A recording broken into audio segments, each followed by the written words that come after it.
Hey, I'm Leanne Moorhead, and I'm reading the Parsha today. It is Parsha Chukat, and I'm reading out of the Tree of Life version. Numbers 19. Adonai spoke to Moses and Aaron, saying, "This is the statute of the Torah, which Adonai commanded, saying, Speak to Bnei Israel, that they bring you a flawless red heifer, on which there is no blemish, and on which has never been a yoke. Give her to Eleazar the Kohanim. He will take her outside the camp and slaughter her in his presence.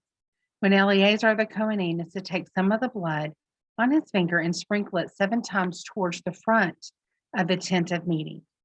While watching, he is to burn the heifer, hide, flesh, blood, and refuse. The Kohanim is to take some cedar wood, hyssop, and scarlet wool and cast them into the midst of the burning heifer. Afterwards, the Kohanim is to wash his clothes, bathe his flesh with water, and afterward he may come back into the camp. Still, the Kohanim will be unclean until evening. Also, the one burning it is to wash his clothes, bathe his flesh with the water, and he will be unclean until evening. A clean man is to gather up the ashes of the heifer and put them in a clean place outside the camp. They are to be for the community of Bnei Israel to use as water of purification from sin. The one who gathers the heifer's ashes is to also wash his clothes as well as be unclean until evening. It will be a permanent statute for Bnei Israel and for the outsider living among them. Whosoever touches any dead body will be unclean for 7 days. He is to purify himself on the 3rd day and on the 7th day. He will be unclean, but if he does not purify himself on the 3rd and 7th days, he will not be clean. Anyone touching a dead body of any man who does not purify himself defiles Adonai's tabernacle, and that person will be cut off from Israel. Because the cleansing of water was not sprinkled on him, he is unclean, and his uncleanness will remain on him. This is the Torah for whenever a person dies in a tent. Anyone entering the tent or anyone inside the tent will be unclean for 7 days. Any open container not having a lid fastened on it will also be unclean. Anyone in an open field who touches a dead body, whether killed by a sword or was killed by natural cause, or touches a human bone or a grave, shall be unclean for 7 days. For the unclean one, they are to take some of the ash of the burnt purification offering and pour some fresh water into a jar.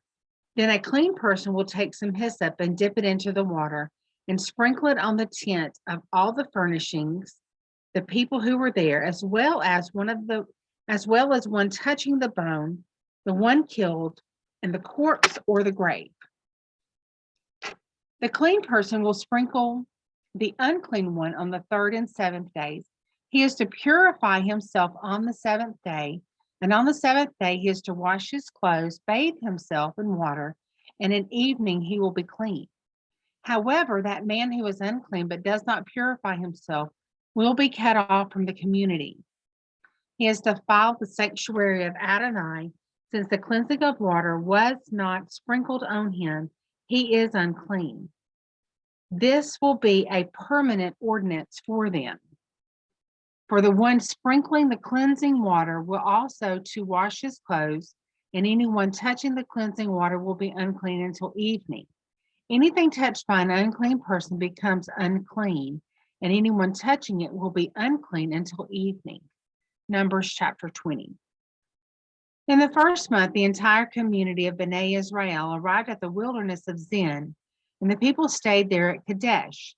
There Miriam died and was buried. Now there was no water for the community, so they assembled against Moses and against Aaron. The people quarreled with Moses, saying that if we had only died when our brothers died before Adonai. Now why have you brought the community of Adonai into this wilderness for us and our livestock to die here?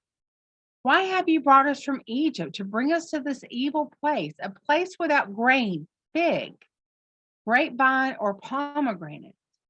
There is no water to drink. So Moses and Aaron went from before the assembly to the entrance of the tent of meeting and fell on their faces. Then the glory of Adonai appeared to them. Adonai spoke to Moses, saying, "Take the staff and gather the assembly, you and your brother Aaron. Speak to the rock before their eyes, and it will give out its water. You will bring out the water from the rock, and you will give the community something to drink, along with their livestock." So Moses took the staff from before the presence of Adonai, just as he had commanded him. Moses and Aaron gathered the assembly in front of the rock. He said, "Listen now, you rebels. We must bring you water from this rock." Then Moses raised his arm and struck the rock twice with the staff. Water gushed out, and the community and its livestock drank. But Adonai said to Moses and Aaron, "Because you did not trust me so to esteem me as holy in the eyes of Bnei Israel, therefore you will not bring this assembly into the land that I have given them." Moses sent messengers from Kadesh to the king of Edom. "Thus says your brother Israel, you know the hardships that came upon us. Our forefathers went down to Egypt and lived there a very long time. The Egyptians mistreated us and our fathers, but we cried out to Adonai, and he heard our cry, sent an angel, and brought us out of Egypt. See now, we are here at Kadesh, a town on the frontier of your territory. Permit us to pass through your territory, and we will not cross through any field or vineyard or drink from water of any well, but we will travel on the king's highway. We will not deviate to the left or to the right until we have passed through your territory." But Edom said to him, "You may not pass through me, or I will march out against you with the sword." Bnei Israel said to him, "We will travel on the main road, and if we or our livestock even drink of your water, we will pay a price. It's nothing to just pass through on foot." He answered, "You may not pass through." Yet Edom came out to oppose them with a large and well-armed army. Since Edom refused to permit Israel to cross through her territory, Israel turned away from them. Thus the entirety of the community of Bnei Israel set out from Kadesh and came to Mount Hor.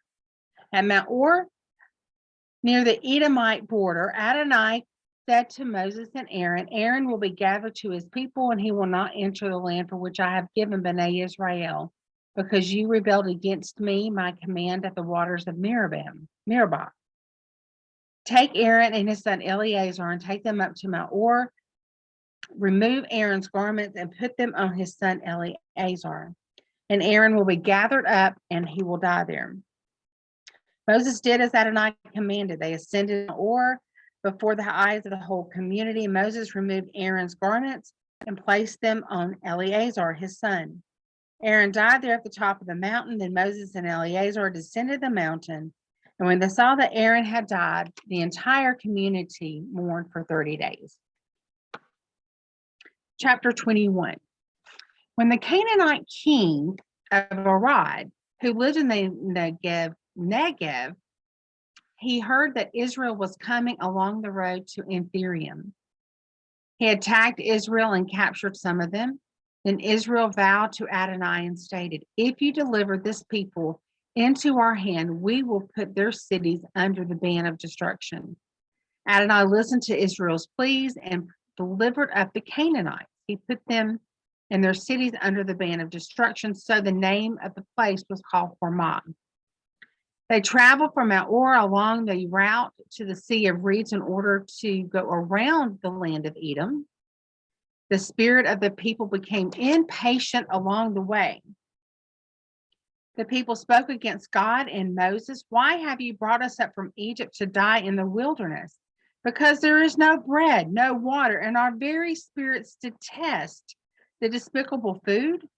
So Adonai sent poisonous serpents among the people, and they bit the people, and many people of Israel died. People came to Moses and said, "We have sinned when we spoke against Adonai and you. Pray to Adonai for us that he may take away the snakes." So Moses prayed for the people, and Adonai said to Moses, "Make yourself a fiery snake and put it on a pole. Whenever anyone who has bitten will look at it, he will live." And so Moses made a bronze snake and put it on a pole. And it happened that whenever a snake bit anyone, he looked at the bronze snake and he lived. Bnei Israel moved on and encamped at Uboth. Then they set out from Uboth and camped at Ije-Abarim in the wilderness facing Moab towards the sunrise. For there they set out and camped in the Wadi Zered. They came out from there and camped along the Arnon, which is in the wilderness extending into the Amorite territory. The Arnon is also the border between Moab and the Amorites. Therefore, it is said in the book of Wars of Adonai, Bahib and Supah and the Wadis of Arnon, and the slope of the wadis that lead to Ar and lie along the borders of Moab, from there on to Beer. This is the well where Adonai said to Moses, gather the people, and I will give them water. Then Israel sang, spring up, O well, sing about it. The well the princes dug, that the nobles of their peoples drank, and with their scepter and with their staffs. From the wilderness they went on to Manattah. From Manattah they went on to Nahalel. From Nahalel to Bamoth. From Bamoth to the valley of the field of Moab, where the peak of Pisgah overlooks the wasteland. Israel sent messengers to the king of Sihon and the Amorites, saying, permit us to pass through your land. We will not turn aside into field or vineyard, nor drink from the water of your wells. We will travel on the king's highway until we have passed through your territory. But Sihon would not let Israel pass through its territory. Instead, Sihon came out against the entire army and marched out into the desert to oppose Israel. But Israel struck him by the sword's edge and conquered his land from Arnon to Jabuk as far as the Ammonites, because the border of the sons of Ammon was fortified. Israel conquered all these cities and occupied the Amorite cities of Heshbon and all of its town. Heshbon was the city of King Sihon of the Amorites, who had fought with the former king of Moab and had taken him from his control of the land as far as the Onon. Therefore the poets say, come to Heshbon, let Ar be rebuilt, let the city of Sihon be restored, for fire went out from Heshbon, a blaze from the city of Sihon. It consumed Ar and Moab, the masters of Anon heights. Woe to you, O Moab, for you have been destroyed, the people of Chemosh. He has given up his sons as refugees and his daughters as captives to the Sihon, king of the Amorites, but we overthrew them. Heshbon, as far as Dibon, is destroyed, and we have demolished them as far as the Nopah to the Medeba. So Israel was living in the land of Amorites. After Moses sent spies to Jazer, they captured her towns and drove out the Amorites who were there. And they turned and went up the road to Bashan, and the king of Bashan went out to confront them, he and all of his people, in the battle of Edrei. Adonai said to Moses, do not fear him. I have given him with all of his people and all of his land into your hand. You are to do to him just like you did to Sihon, the Amorite king who was living in Heshbon. So they struck him and his sons and his entire army until no survivor was left to him, and they possessed the land. Chapter 22, verse 1. Then Bnei Israel set out and camped in the plains of Moab alongside the Jordan across from Jericho.